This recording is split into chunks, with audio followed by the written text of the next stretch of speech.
All good BDSM is consensual. Rich Miller. Good afternoon. How's everybody doing this afternoon? All right, I will try to speak loudly for all of those in the back.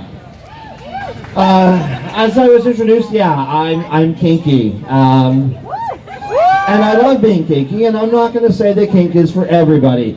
For those of you who don't know what kink is, it's the whips and chains and bondage and pain and submission and domination and a lot of major things that make me very, very excited.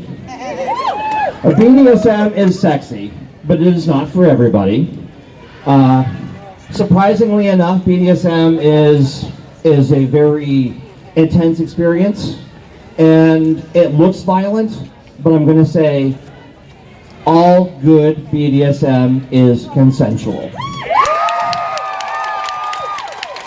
Little known fact about BDSM, BDSM actually does a lot with the chemicals in the brain. And some of you might be saying, I've seen that shit, I don't understand it. And I'm not going to try to explain it to you, nor am I going to try to sell it to you. I will tell you this. An MIT study demonstrated that an actual 2% of their pool that they did this study on, the impacts of BDSM actually released dopamine, the endorphin associated with the happiness in life, as a response to the stress that the body was going through during BDSM. So for some people, yeah, it gets you off because it feels good. And again, like I said, it's not for everybody. But I want to talk a little bit about something that's really important to the kink community and something that's really near and dear to me. BDSM is sexy. You know, we enjoy what we're doing, but it is consensual. All of the things that I'm going to do, you're going to do, before, during, and after, all have to happen at the beginning, the conversation, because that's where consent starts. And then out come the fun things, the toys, the whips, the rope, the chains, the top, the bottom, and all the fun. And all of that fun generates some great energy.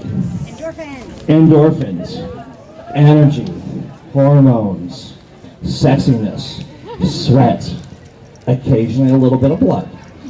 And it gets hot, and somebody gets wet, and somebody gets hard, and the natural progression is to move out of the pain pleasure and into the sexual pleasure.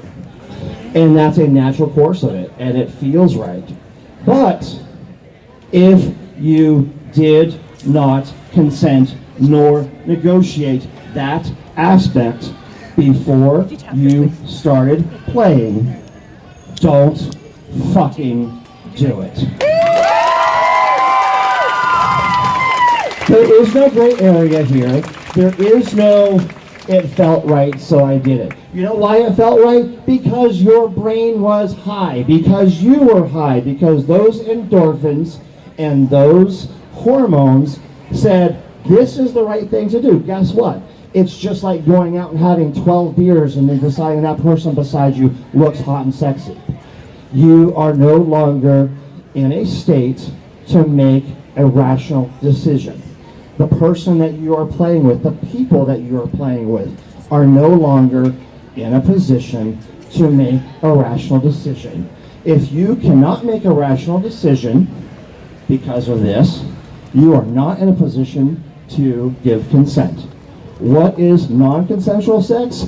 R-A-P-E. There is no gray area. There is no excuses. If you did not negotiate sex after play is rape and wrong. Thank you. I'm going to stand on the chair again.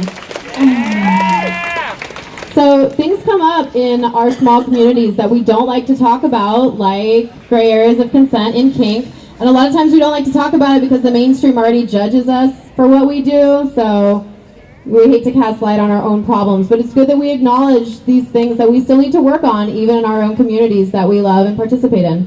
So, let's see, what's a good question? Free the nipple. Free the nipple.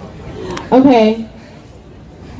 Participants in the study found that BDSM play increases what in the brain? Lady with the baby, I looked you in the eye as you screamed dopamine.